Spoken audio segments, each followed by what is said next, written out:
আজ পুরনো কিছু স্মৃতি তরতাজা করব। স্মৃতিগুলো নিয়ে একটু নাড়াচাড়া করব।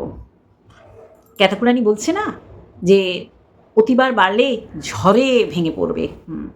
হবে না, হবে না। ওইটা তোর ভিডিওতে কখনোই অ্যাড হতে পারে না, বা ভিডিও সংক্রান্ত এটা কথা নয়। এখানে হবে বাস কেন ঝাড়ে আয় আমার ড্যাশে, মানে যেটা হয়েছে বাসঝাড় থেকে বাসগুলো তোদের ছাদে এসে পড়েছে। এটায় এরকম মনে হয় না যে অতিবার বাড়লে সে একদম নির্মূল করতে হবে। সেটা অলরেডি তুই হয়ে গেছিস শ্বশুরবাড়িতে। মানে তুই বুঝেছিলি যে কতটা নোংরামি তুই করেছিলি, এবং সেটা সমস্ত কিছুতে প্রুফ হিসাবে বন্দি হয়ে গেছে, যার কারণে তুই আর মুখ দেখানোর কোনো রকম রাস্তা বাকি রাখিসনি। তারপরেও চোরের মায়ের বড় গলা, নোংরামি করবি, আবার সেটাকে মানুষকে মানে হুমকি দিবি, চুমকি দিবি যে আমি যা করছি বেশ করছি। বোঝাই যাচ্ছে কত বড় ক্রিমিনাল মাইন্ডের তুই, যে নোংরামি করেও গলা চড়িয়ে কথা বলছিস। হ্যাঁ বন্ধুরা, অবশ্যই করেই তো বলছি, কারণ কিছু পুরনো স্মৃতি আপনাদের তরতাজা করে দিচ্ছি, শুনে নিন। তুই এই লাভ ইউ বলছিস না কিছু দিচ্ছে, তুই এই লাভ ইউ বলছিস না কিছু দিচ্ছে, তুই এই লাভ ইউ বলছিস না কিছু দিচ্ছে, আমি তোকে আমি বলছি বলে তুই করবিও না। কারণ তুই জানিস তো তোর পাগলটাকে চিনিস, এইসব না বললে তোর পাগলটা কষ্ট পায়, ঠিক আছে? কারণ আমার যে পোকাটা আছে মাথার মধ্যে মদ খেয়েছে, পোকাটা আছে মাথার মধ্যে মদ খেয়েছে, পোকাটা আছে মাথার মধ্যে মদ খেয়েছে। কেটে না শোনা শোনা পাগল আমার করতে ভালোবাসে। আমি পাগলটার কাল কী করেছি কোনোদিন এই কথা বলবো না রে, আমি জীবনে বলবো না। তোকে আমি কাঁদিয়েছি আমি যে তোকে জলের জন্য নিজের শরীরের ক্ষতি করি, আর সেই পাগলিটারে আমি কাঁদিয়েছি। যেমন ভুল করেছি আমি, আমার যেমন ভালোবেসে অন্যায় করেছি না, আমি আবার তোকে ঠিক করবো আমার ভালোবাসা দিয়ে। শুনলেন তো? তা এইগুলোই ছিল পুরনো স্মৃতি, যে এইরকম নোংরা একটা কদর্য সুন্দর বাহ্যিক দৃশ্যটা হয়, ভেতরটার যার কদর্য নোংরা কদাকার নরক, তার মতন কুৎসিত আর কেউ হতে পারে না, সে যতই ধলামুলা হোক না কেন। তাই এইরকম নোংরা ক্যাতাকুরানি আজকে বড় বড় ডায়লগ মারছে, কারণ তার ভিডিওর মধ্যে ওই সোয়াবিন রান্না আর বিড়াল বাচ্চা দেখানো ছাড়া, আর এখন তো হাত কাটা নাইটি, মানে আকর্ষিত করার চেষ্টা করা এই ভিডিও। কেন এত কথা বলছি?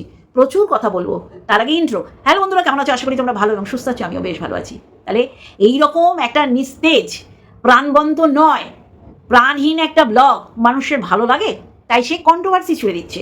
আবার এইরকম বাবা কথা, তুই মুখ নাড়াস কী করে, মুখ দেখাস কী করে? অ্যাকচুয়ালি তুই ভাবিসনি যে তোকে এইরকম বাজারে বিক্রি হয়ে যেতে হবে, না হলে তুই বেরিয়ে গিয়ে কমিউনিটি পোস্টের মাধ্যমে নিজে যে কত বড় সতী সেটা সন্দীপের প্রকাশ করতে হয় না, নিজেকেই প্রকাশ করে দিয়েছিস যে আমি কার জন্য বেরিয়ে গেছি।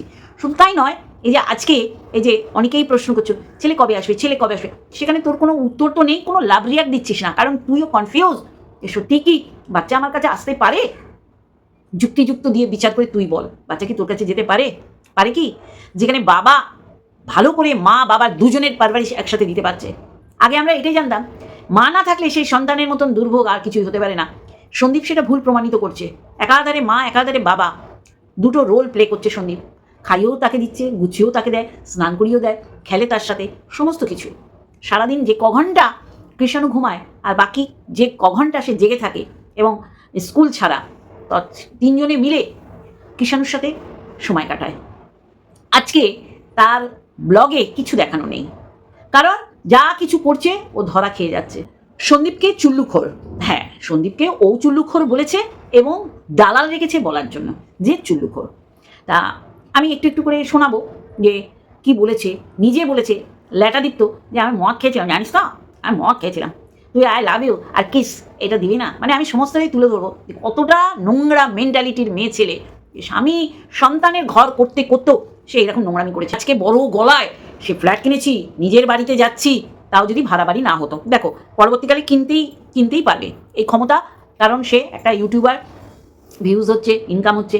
কিন্তু সে কী ভেবেছিল যে কোমর আর সিদ্ধারা, সন্দীপদের সিদ্ধারা কোমর ভেঙে দিয়ে চলে আসবো, কারণ ওরা রোজগার করতে পারবে না। কিন্তু সুন্দর মতন সন্দীপ সমস্তটা একা হাতে সামলাচ্ছে। ভিডিও করা, ভিডিও এডিটিং, পাবলিশ করা, সব ওই নাকি করতো। তা সেটা আমরা পরিষ্কার হয়েছি। তারপর গতকালের ভিডিওতে আমি বলেছি যে কীভাবে ও রুমালিকে নোংরা দেখিয়েছে, আর দোষ করেছে সন্দীপের মতন বোকা একটা গ্রাম্য ছেলে। দুই দিক থেকে সে পিষ্ট হয়েছে, তার দিদির থেকে আর এইরকম চরিত্রহীনা বইয়ের থেকে। তাহলে তাহলে এই সন্দীপ আজকে ভালো আছে, সৎপথে আছে, অবশ্যই করে মা বাবার আশীর্বাদ তার সাথে আছে, এই জন্য সে এগিয়ে যেতে পারছে। আজকের ওর টাইটেল দেখে সত্যি আমার পায়ের রক্ত মাথায় উঠে গেছে, যার কারণেই আমি পুরনো ল্যাটাদীপ্তের সাথে ওর কী নোংরামি হয়েছে সেইগুলো একটু তুলে ধরছি। না হলে আমার দরকার ছিল না। ও ভুলে গেছে কী কারণে আজকে ও বাপের বাড়িতে পড়ে রয়েছে। ও ভুলে গেছে কী কারণে ও বাচ্চাকে নিতে চায়নি বা নিতে পারেনি। ও ভুলে গেছে কী কারণে আজকে ওর একা থাকতে হবে এবং বলছে ও সিঙ্গেল মাদার। যে বাচ্চা মায়ের কাছে নেই সে কী করে নিজেকে সিঙ্গেল মাদার বলে? কোনো যুক্তিযুক্ত কোনো কথা বলতে পারছে না, কোনো ভিডিওতে কিচ্ছু দেখানো নেই, কিচ্ছু দেখানো নেই। তখন সে এরকম ভুলভাল বকে। অতিবার বেরো না।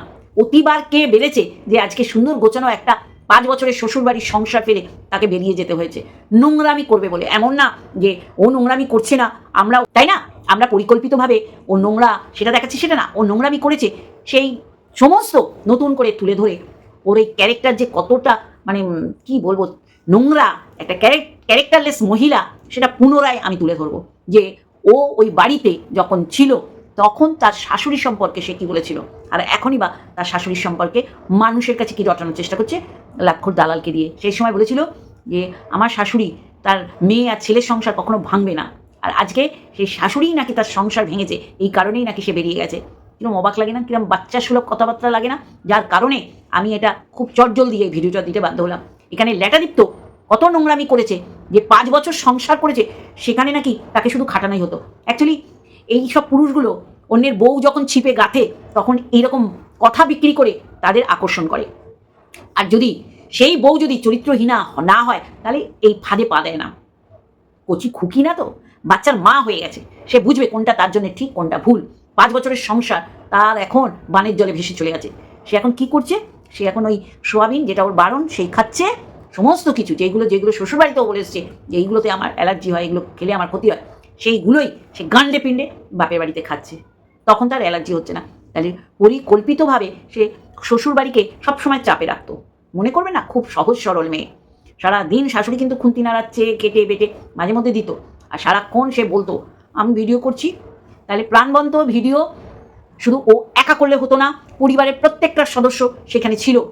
তারপরে সবচেয়ে যেটা দেখার বিষয়, সবাই আকুপাকু করতো, গ্রাম্য পরিবেশ, সব সময় লাটকুর দালাল বলে না এদের বাড়ি কেউ আসে না, সব সময় উঠোনটা ভরে থাকে পাড়ার মানুষ দিয়ে। তাহলে আজকে পাড়ার মানুষরা রিকভারির দিন কেন সন্দীপদের পাশে এসে দাঁড়িয়েছিল? এমনি এমনি আজকে ফুটানি কথা বলছে? হ্যাঁ, প্রতিবার বাড়লে ঝড়ে ভেঙে পড়বে। ঝড়ে ভেঙে তোদের বাড়ির উপর পড়েছে, কারণ বাস কেন ঝাড়ে আয় আমার ড্যাশে, সেটাই হচ্ছে প্রবাদ প্রবচন তোদের জন্য খাটছে, প্রযোজ্য। মাথা গরম হয়ে গেছে বন্ধুরা। ও কত বড় বড় ডায়লগ মেরে টাইটেল দিচ্ছে শুধুমাত্র কন্ট্রোভার্সির জন্য, কারণ এরপর ফ্ল্যাটে গেলে ওর দেখানোর কিছু নেই। কারণ ওই থোর বড়ি খাড়া বড়ি থোর না, ও মানুষকে বিশ্বাস করাতে পেরেছে না, আগামী দিনও পারবে। বাচ্চার জায়গায় থাকবে, মাঝে মাঝে বাচ্চাকে বিক্রি করে তার এই যে অনলাইন কোচিং ক্লাস এইগুলো অ্যাড পেয়েছে, এবার তাকে বলতেই হবে বাচ্চা আছে। বলেছে হ্যাঁ বাচ্চা আছে, বাচ্চা অন দ্য ওয়ে, যেটা শুনে এসছি, বাচ্চা আমারই থাকবে, আমি একটা সিঙ্গেল মাদার। মানুষকে মিথ্যে বলেছে। ওই যে অপূর্ব আছে, খিস্তিবাজ অপূর্ব ওকে ফোন করেছিল, ও বোঝেনি যে এটা অপূর্ব। একে বলেছে আমার হাজবেন্ড আমাকে খুব মারতো, মানে পুরুষদের কাছে মানে কিভাবে সিম্প্যাথি নেবে, মানে ও আর ভাবিনি যে এটা অপূর্বর কাছে রেকর্ডও করা আছে। ঠিক আছে, তাহলে কীরকম বাজে মেয়ে ছেলে যে প্রত্যেকটা পুরুষকে ও গলিয়ে দিতে পারে। তাহলে আজকে তো আমাদের কাছে পুরো স্পষ্ট পরিষ্কার দিনের আলোর মতন যে সুন্দর সাজানো গোছানো সংসার, সেটার মুখে লাথি মেরে সে বেরিয়ে গেছে পরকীয়া করতে। কীরকম পরকীয়া? একটা নোংরা বজ্জাত ছেলে, যে ছেলে জানে এটা পরের বউ, তাও পরের বউকে ভাঙিয়ে নিয়ে গেছে বৌদিবাজ একটা বজ্জাত। আর সে তার স্বভাবটা বদলাতে পারবে না, সে আরও বৌদি দেখলেও করবে। আর যে চলে গেছে তার স্বভাব নোংরা ছিল, চেপে চুপে 5 বছর সংসারটা করেছে। নাহলে ইন্টারকাস্টে আন্ডার এজে কেউ বিয়ে দেয় না। তাহলে সেও কি কুকৃতি করে রেখেছিল বলেই এরকম তাড়াহুড়ো করে তার মা বাবা বিয়ে দিয়েছে। তারপর এখন মা বাবা মেনে নিয়েছে, কারণ জানে আমার মেয়ে 5 মিনিটের ভিডিও দিলেও ইনকাম করবে, আর 15 মিনিটের ভিডিও দিলেও ইনকাম হবে। আর সবাইকে চ্যানেল খুলে দিয়েছে, কেউ নাচছে, কেউ কুদছে, কেউ খাচ্ছে, কেউ হাগছে, সব তারা তাদের চ্যানেলে দেখাচ্ছে। নোংরা চলো বন্ধুরা এইটুখানি। আচ্ছা আজকে হচ্ছে শনিবার, তার মানে আজকে তোর গৃহপ্রবেশের পুজো টুজো দিবি, এইরকমই তুই বোঝালি, কারণ শুক্রবারের ভিডিও আজকে পাবলিশ করেছিস, আজকেরটা নিশ্চয় সানডে দিবি বা অন্য সময় দিতে পারিস। তা গৃহপ্রবেশে এইরকমভাবে নিমন্ত্রণ করলে হবে? দিন বলতে হবে, সময় বলতে হবে, কখন মানুষে যাবে। এটা হচ্ছে মানে কি বলবো, মানব থাকলো কুলও থাকলো, এইরকম। মানে আমি তো নিমন্ত্রণ করেছিলাম, কিন্তু সময় তারিখ বলিনি। 420 একটা মেয়ে ছেলে। চলো বন্ধুরা, আজকে এইটুখানি, আরেকটা ভিডিওর সাথে আসবো এবং সেটা হবে ধামাকাদার। প্রত্যেকটা তথ্য তুলে তুলে আমার ভিডিও হবে এবার থেকে। চলো টাটা, লাভ ইউ অল। ভগবানের আশীর্বাদ দরকার পড়ে, মানুষের আশীর্বাদ দরকার, সেটা জীবনে কখনো পাবে? এই নোংরামি করার পরেও যেভাবে তোকে থুতু দিচ্ছে, 5 বছরে শুধু কষ্টই দিয়ে গেলাম, দুঃখই দিয়ে গেলাম। সেকেন্ড হাজবেন্ড তার সেই অসম্পূর্ণ জায়গাগুলো সব সম্পূর্ণ করে দেবে। আমাকে সেদিন 14 তারিখ রাতে ফোন করে, যে কোনোদিন আমাকে এই কথাটা বলতে সাহস পায়নি, সে আজকে মানে 14 তারিখ রাত্রিবেলায় আমাকে বলে আমি নাকি তার ইনকামে খাই, তার ইনকামের পয়সায় আমি বসে বসে খাই। যে নিজের মুখে একদিন বলেছে তুমি না থাকলে আজকে আমি এখানে থাকতে পারতাম না বা আমি এই জায়গায় দাঁড়াতে পারতাম না, তার সেকেন্ড হাজবেন্ড পর্যন্ত আমাকে এই কথাটা বলেছে সেদিন রাত্রিবেলা। আমি নাকি আমার স্ত্রীর ইনকামে আমি খাই, আমি নাকি বেকার, আমার কোনো অস্তিত্বই নেই। কত বড় সাহস হলে আমার সামনাসামনি আমার ফোনে আমাকে এই কথা বলে।